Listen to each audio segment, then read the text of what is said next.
explorers, I am Diya Sharma and I would like to welcome you all to this channel. I hope you are all doing fantastically well.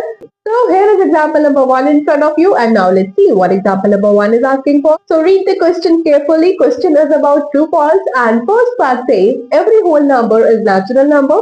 अब देखो मैंने क्या किया ना, जैसे ही question आया natural number और होल नंबर के ऊपर, मैंने सबसे पहले माइंड में क्या कैलकुलेट किया कि नेचुरल नंबर्स क्या होते हैं और होल नंबर्स क्या होता है। अब देखो क्वेश्चन ने क्या पूछा है कि क्या सारे होल नंबर्स नेचुरल नंबर्स होते हैं।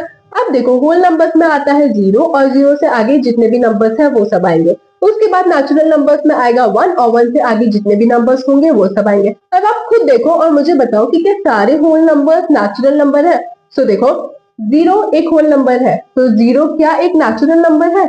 नहीं, 0 होल नंबर है लेकिन 0 नेचुरल नंबर नहीं है। आगे 1 2 3 4 5 6 ये सब होल नंबर्स भी हैं और नेचुरल नंबर्स भी हैं, लेकिन एक 0 ऐसा है जो होल नंबर है और नेचुरल नंबर नहीं है। तो देखो ये स्टेटमेंट तो हमारी फॉल्स हो गई कि हर होल नंबर नेचुरल नंबर नहीं होता है, because 0 is whole number but not natural number.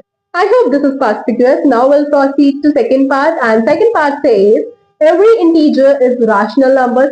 क्या सारे इंटीजर रैशनल नंबर होते हैं? देखो क्वेश्चन पढ़ते ही सबसे पहले माइंड में क्या आना चाहिए कि इंटीजर क्या होते हैं और रैशनल नंबर क्या होता है, और उसके बाद आपको उनको सिंपली कंपेयर करना है कि क्या सारे इंटीजर रैशनल नंबर है। अगर ऐसा है तो हाँ ये ट्रू है और अगर नहीं तो फिर ये फॉल्स है। अब चलो हम भी चेक कर लेते हैं इंटीजर्स क्या होते हैं। All the negative numbers, positive numbers and 0 ये सब क्या है? इंटीजर का पार्ट है। Rational number p by q form जहां पर p और q दोनों ही इंटीजर्स होंगे और q 0 के इक्वल नहीं होगा।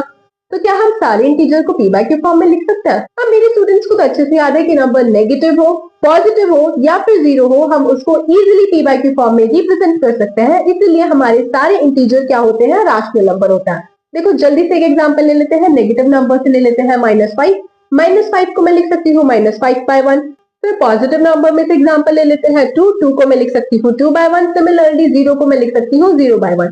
तो ऐसे करके हम सारे नंबर्स को p बाय q फॉर्म में रिप्रेजेंट कर सकते हैं। इसीलिए हमारे सारे इंटीजर्स क्या होंगे? रैशनल नंबर होंगे। Thus this statement is true because every integer m can be represented in the form of m by 1.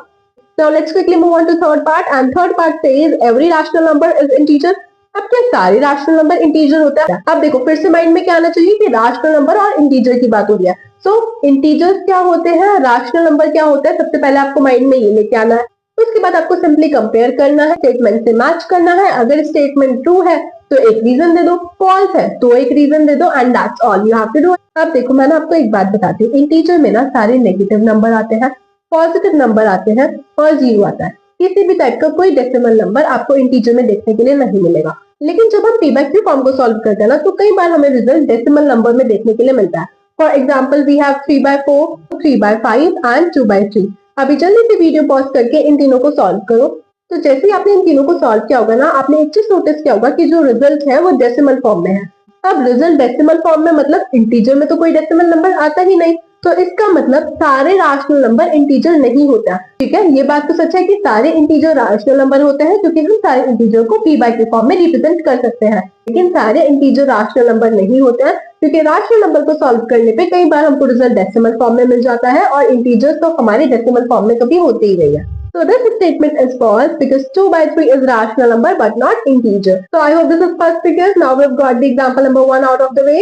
Now we'll move on to example number 2. So here's example number 2 in front of you which says find 5 rational number between 1 and 2. अब हमको ना 1 और 2 के बीच में 5 rational number identify करने हैं। So here we have 1 and here we have 2. ठीक है, अब 1 और 2 को देख के तो हमें कुछ भी नहीं समझ में आ रहा है कि इन दोनों के बीच में कौन से नंबर्स लाई करते होंगे।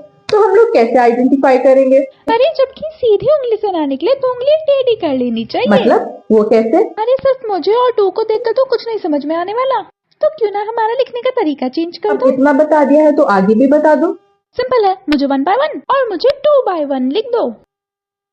हाँ, इतना तो मेरे स्टूडेंट्स को अच्छे से पता है कि हम 1 को 1 बाय 1 लिख सकते हैं और 2 को 2 बाय 1 लिख सकते हैं। अब आगे क्या करना है ये भी बता दो। अब मल्टीप्लाई 10 बाय 10 से कर दो। ठीक है, 10 बाय 10 से भी मल्टीप्लाई कर देते हैं, लेकिन यहाँ तो मेरे स्टूडेंट्स अब कंफ्यूज हो जाएंगे कि 1 को 1 बाय 1 लिखने तक तो ठीक था, 2 को 2 बाय 1 लिखने तक भी ठीक था, लेकिन अब मल्टीप्लाई 10 बाय 10 से क्यों की? अब इससे हमको क्या बेनिफिट मिलेगा? तो देखो हम सबसे पहले 1 बाय 1 इंटू 10 बाय 10 की ही बात कर लेता है। अब आप लोग मुझे एक बात बताओ क्या मैं 1/1 को 1 लिख सकती हूँ? और मल्टीप्लाई में हमारे पास क्या है 10/10 और 10/10 की वैल्यू क्या होती है 1 विच मीन्स 1 into 1 कितना होगा 1।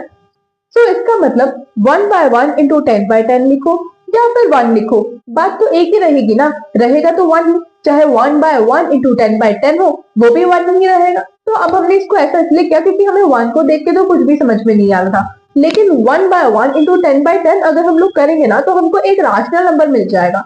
अब वो राशनल नंबर क्या होगा, तो देखो इसको सॉल्व करो। 1/1 into 10/10 कितना होगा 10/10 होगा या नहीं होगा, यहाँ तक तो कोई डाउट नहीं होगा। सो देखो जब हमने 1/1 into 10/10 को सॉल्व किया तो हमको क्या मिला 10/10। सिमिलरली हमने 2 को 2 ना लिख के 2/1 into 10/10 लिख दिया। अब इससे हमें क्या बेनिफिट मिलेगा, तो देखो हमको यहाँ पर एक और रैशनल नंबर मिल जाएगा विच इज 20/10। तो देखो जब हमने 1/1 into 10/10 को सॉल्व किया तो हमको क्या मिला 10/10। फिर जब हमने 2/1 into 10/10 को सॉल्व किया तो हमको क्या मिला 20/10। तो हमें ये जो दो रैशनल नंबर मिले हैं विच इज 10/10 एंड 20/10, इनके बीच में तो हम बहुत सारे नंबर्स कंप्यूट कर सकते हैं। हमें 1 और 2 के बीच में से ही तो रैशनल नंबर निकालने में प्रॉब्लम थी, लेकिन 10/10 और 20/10 के बीच में तो हम लोग इजीली नंबर फाइंड आउट कर सकते हैं। देखो 10/10 के बाद आएगा 11/10, 12/10, 13/10, 14/10, 15/10, 16/10, 17/10, 18/10 एंड 19/10। अब देखो कहा तो हमें 1 और 2 के बीच में एक रैशनल नंबर नहीं मिल रहा था और कहा हमने 8 रैशनल नंबर्स आइडेंटिफाई कर दिए। तो बस इनमें से कोई भी 5 रैशनल नंबर आप सिलेक्ट कर सकते हैं और वही आपका आंसर हो जाएगा। बस एक चीज का ध्यान रखना कि हमें 10/10 और 20/10 को हमारे आंसर में नहीं इंक्लूड करना है, क्योंकि हमें इनके बीच में नंबर्स कंप्यूट करने थे, ठीक है, इसलिए हम इनको इंक्लूड नहीं करेंगे। सो आंसर के लिए मैंने स्टार्टिंग के 5 रैशनल नंबर सिलेक्ट कर लिए और यही हमारा आंसर हो जाएगा, ठीक है। So these are the 5 rational numbers which lies between 1 and 2। अब देखो मैं आपको एक बात और बताती हूँ, ये जो 10/10 है और ये जो 20/10 है, अभी हमको सिर्फ इनका ही काम है तो इनको हम इधर शिफ्ट कर देते हैं और इन सब नंबर्स को हटा देते हैं। अब देखो 10/10 कितना होगा 1 और 20/10 कितना होगा 2। तो इसका मतलब हमने ओवरऑल 1 और 2 के बीच में ही रैशनल नंबर फाइंड आउट किए हैं। तो इस आंसर में ना मैंने 1/1 और 2/1 की मल्टीप्लाई 10/10 से की, लेकिन आप लोग ना इस 1/1 और 2/1 की मल्टीप्लाई किसी भी ऐसे p/q फॉर्म से कर सकते हो जहां पर p is equals to q हो, ठीक है। फॉर एग्जांपल मैंने 10/10 लिया था, आप देख सकते हो ये एक 10/10 एक p/q फॉर्म में है जहां पर p is equals to q है, ठीक है, p भी 10 है और q भी 10 है। तो आप भी ऐसे कोई भी रैशनल नंबर ले सकते हो। आप यहाँ पे 1/1 की मल्टीप्लाई 7/7 से कर सकते हो, 8/8 से कर सकते हो, 5/5 से कर सकते हो। Similarly you can do this with 2 also, ठीक है। बस एक चीज मेक श्योर करना कि दोनों नंबर्स के लिए सेम p/q फॉर्म सेलेक्ट करो। जैसे मैंने 1 के लिए भी 10/10 सेलेक्ट किया था और 2 के लिए भी 10/10 सेलेक्ट किया था। तो ऐसे करके आपको दो रैशनल नंबर मिल जाएंगे और उनके बीच में आप कितने भी रैशनल नंबर फाइंड आउट कर सकते हो। So that's pretty much for today. I hope this is perfect to you. If you have any queries, feel free to comment.